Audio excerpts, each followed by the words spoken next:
আচলতে ইচ্ছা যেতিয়া থাকিব আৰু একাগ্ৰতা যেতিয়া থাকে তেতিয়া কোনো কাৰণতে আচলতে নিজৰ প্ৰতিভা বিকাশত হেঙাৰ হ'ব নোৱাৰে আৰু তাৰ মাজতো কেতিয়াবা ইচ্ছা আৰু একাগ্ৰতা থাকি সফলতা লাভ কৰাৰ পিছতো কিছু কিছু ক্ষেত্ৰত কিন্তু বহু প্ৰতিভাৱান আচলতে লোকৰ জীৱনত স্থবিৰতা আহি পৰে কিয়নো আৰু তেনে এক প্ৰতিভাৱান এগৰাকী মহিলাৰ কাষত মই আছোঁ যিগৰাকী মহিলাই 40 বছৰ বয়সতো 1500 মিটাৰ 5000 মিটাৰ 400 মিটাৰ যি দৌৰ সেই দৌৰত কিন্তু ৰাষ্ট্ৰীয় যি মাষ্টাৰ এথলিক্সত কিন্তু ৰাজ্যৰ বিভিন্ন স্থানত তেওঁ সোণৰ পদক বুটলিবলৈ সক্ষম হৈছে তেওঁ সমাদৰ লাভ কৰিবলৈ সক্ষম হৈছে আৰু শেহতীয়াকৈ কোকৰাঝাৰত হোৱা যি মাষ্টাৰ এথলিক্সত তেওঁ 3টাকৈ সোণৰ পদক লাভ কৰি তেওঁকলৈ গৌৰৱ কঢ়িয়াই আনিছিল আৰু সেই একেগৰাকী মহিলাই কিন্তু আজিৰ দিনত তেওঁ যি বেংগলোৰত যি মাষ্টাৰ এথলিক্স প্ৰতিযোগিতালৈ তেওঁ নিৰ্বাচিত হৈছিলে কিন্তু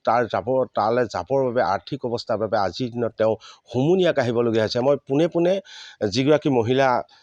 তিয়কলৈ গৌৰৱ কঢ়িয়াই আনিছে সেই মহিলাগৰাকী হ'ল দীপামণি ভূঞা তিয়ক মাহাৰাৰ টিঙৰ গাঁৱত তেওঁ ঘৰ অতি দৰিদ্ৰ পৰিয়ালৰ এইগৰাকী মহিলাই ফুটপাথৰ কাষত তেওঁ পাণ তামোলৰ দোকান দি তেওঁ ক্ৰীড়া অনুশীলন চলাই গৈছে আৰু তাৰপিছত তেওঁ ইটোৰ পিছত সিটো তেওঁ সফলতা লাভ কৰিছে আৰু শেহতীয়াকৈ হৈ যোৱা কোকৰাঝাৰত তেওঁ সোণৰ পদক লাভ কৰিবলৈ সক্ষম হৈছিলে তাৰপিছত তেওঁ অনাকাংক্ষিতভাৱে তেওঁ নিৰ্বাচিত হ'ল যে বেংগলোৰত আৰু সেই তেওঁ নিৰ্বাচিত খবৰে তেওঁ উৎফুল্লিত কৰা সমান্তৰালভাৱে তেওঁ আজি দুচকুত কিন্তু চকুলো বৈছে কাৰণ তেওঁ বেংগলোৰত যি অনুষ্ঠিত হ'ব তালৈ যাবৰ বাবে তেওঁ আজিৰ দিনত ৰাজপথৰ দাঁতিত তামোল কাটি তেওঁ যি দুটকা ইনকম কৰিছে সেয়াই তেওঁ পৰিয়াল চলোৱাৰ লগে লগে কিন্তু বেংগলোৰলৈ যাবলৈ তেওঁ সাঁচিছে কিন্তু যি আচলতে তেওঁ পৰ্যাপ্ত নহয় সেই আচলতে তেওঁ আনন্দৰ মাজতে কিন্তু বিষাদৰ লোকক দেখা পোৱা গৈছে মই পোনে পোনে দীপামণি কাষলৈ যাম প্ৰথমতে আপোনাৰ NKTV তৰফৰ পৰা শুভেচ্ছা জনালোঁ আপোনাৰ কেতিয়াৰ পৰা আপোনাৰ এই চৰ্চা আৰম্ভ হৈছে আৰু কোন ঠাইত আপুনি গৈছে মই খেল খেলি সৰুৰ পৰাই ভাল পাওঁ সৰুতে খেলি থাকোঁ য'ত যাওঁ খেলিবলৈ এতিয়া মই বোৱাৰী হোৱাৰ পাছৰ পৰা মোৰ আগ্ৰহটো থাকি গ'ল শেহতীয়াকৈ আপুনি ক'ত গৈছে শেহতীয়াকৈ মই 2018 চনৰ পৰা এতিয়া খেলি আছোঁ চবতে পাই আছোঁ গ'ল্ড মেডেল লিষ্টত খেলিছোঁ চবতে বোকাখাতত খেলিছোঁ যোৰহাটত খেলিছোঁ কেলকাতাত খেলিছোঁ ৰাজ্যিক পৰ্যায়ৰ ইণ্টাৰনেশ্যনেল খেলিবলৈ এতিয়া পাইছোঁ যদিও যাব পৰা নাই কেতিয়াৰ পৰা আছে খেল এতিয়া মোৰ বাংগালোৰত আছে মাৰ্চৰ 4 তাৰিখৰ পৰা যাবৰ পৰা অৱস্থাত নাই এতিয়া যাবৰ পৰা অৱস্থাত নাই হাতত মন আছে যাবলৈ খুব হেঁপাহ আছে প্ৰেক্টিছ কৰি আছোঁ অনুশীলন কৰিয়ে আছোঁ ৰাতিপুৱা আপোনাৰ কি কৰে আপুনি কৰে কি মোৰ দোকান আছে পাণ দোকান ক'ত আছে কিয়ক হেৰিয়ৰ পুৰণামে তিনিআলিৰ কাষত ফুটপাথৰ কাষত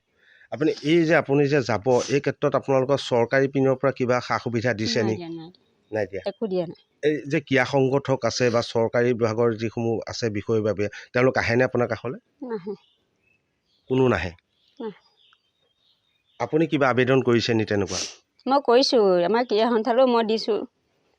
গুহাৰি দিছোঁ কিন্তু মোক কোনো দিয়া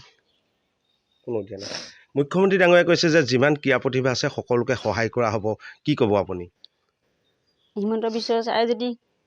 চকু মেলি চাই আৰু চাবলৈ মানুহ নাই তেখেতে কিবা এটা সংস্থাপন নিদিলেও আৰু মোক কোনো নাই আপোনাৰ পৰিয়ালত কোন কোন আছে মানুহজন ল'ৰাটো আৰু ছোৱালীজনী ইনকমৰ মূল ভৰসা আপুনি মই মন আছে কিন্তু পৰা নাই হয় কি কৰিব এতিয়া আপুনি কি হ'ব 4 তাৰিখ পালেহি যিহেতু পালেহিয়ে যাব মোৰ এতিয়া হাতত পইচা নাথাকে চিন্তা কৰি আছোঁ কি হয় কেনেকৈ কি হয় নিউজতো দিছোঁ চবেই সহায় জনক বুলি কোনেও জনোৱা নাই স্বামী আছে মই পাতিম কেনেকুৱা লাগে আপোনাৰ মানুহগৰাকী ৰাতিপুৱাই শুই উঠিয়ে অনুশীলন কৰিবলৈ যায় বিভিন্ন পদকো লাভ কৰিছে আপোনাৰ কেনেকুৱা লাগে মোৰ মনটো খুব ভাল লাগে মই মানুহগৰাকীক আগবঢ়াই দিছোঁ তেওঁ কিবা এটা হওক সিমানে মই আশা কৰিছোঁ যাতে মানুহগৰাকী কিবা এটা হওক তেওঁ অসমখনক অকণমান স্বাস্থ্য কৰি তোলক ক্ৰীড়া পৰ্যায়ৰ পৰা ধৰি মই আৰু কি ক'ম কি আহ্বান জনাব যিহেতু মানুহগৰাকী 4 তাৰিখে যাব লাগে খেলিব পাৰে আৰ্থিকভাৱে যথেষ্ট দুৰ্বল এই ক্ষেত্ৰত মুখ্যমন্ত্ৰীয়ে হওক বা অসমবাসীক কি আহ্বান জনাব অসমবাসীক মই এটাই আশা কৰোঁ যে তেখেতলোকে আমাক আশীৰ্বাদ কৰক, পাৰিলে তেখেতলোকে আমাক কিছুমান সহায় কৰক, সেইটোকে ভাবিছোঁ। কি আহ্বান জনাব শেহতীয়াকৈ আপুনি অসমবাসীক আৰু যিবোৰ সুহৃদয়বান লোক আছে বা মুখ্যমন্ত্ৰী বা ক্ৰীড়া মন্ত্ৰীক কি আহ্বান জনাব? NK TV যোগেদি কি আহ্বান জনাব? মই NK TV যোগেদি মই তেখেতলোকৰ চবকে আহ্বান জনাওঁ যে মই খেলত আগবাঢ়ি যোৱাৰ কাৰণে সহায় কৰে, ভৱিষ্যতলৈ যাতে মোক কিবা এটা সংস্থাপন দিয়ে, সেইটোৱে আহ্বান জনাওঁ। পুৱা কেইটা বজাৰ পৰা অনুশীলন চলাবলৈ যায় আপুনি? মই পুৰা 4টা বজাৰ পৰাই যাওঁ। 4টা বজাত উঠি দোকান খুলি সন্ধিয়া ঘৰ আহে? মই 4টা বজাত অনুশীলন কৰি আহোঁ, আকৌ 6টা বজাত ঘৰ পাওঁহি। 5:30 ঘৰৰ পৰা আকৌ দোকান খোলোঁগৈ, ঘৰত কাম কৰি। এয়া আছিলে দীপামণি ভূঞা। অকল দীপামণি ভূঞাই নহয়, ৰাজ্যত এনে বহু প্ৰতিভাৱান যুৱক যুৱতীৰ পৰা মহিলা পুৰুষ আছে যিসকল লোকে নিজৰ বলে যি কৰিছে আচলতে সেইসকল লোকক কিন্তু যদি চৰকাৰীভাৱে যদি কিবা বিশেষভাৱে সহায় কৰে তেতিয়াহ'লে এইসকল লোকে কিন্তু আজি এই দীপামণি ভূঞাই 40 বছৰ বয়সতো 4টা বজাত গৈ অনুশীলন কৰি তেওঁ ক্ৰীড়া প্ৰতিভা তেওঁ প্ৰদৰ্শন কৰিবলৈ সক্ষম হৈছে, তেওঁ সোণৰ পদক বুটলিবলৈ সক্ষম হৈছে। কিন্তু অতি দুৰ্ভাগ্যজনক কথা যে যি সময়ত ৰাজ্য চৰকাৰখনে যি খেল মহাৰণৰ তেওঁলোকে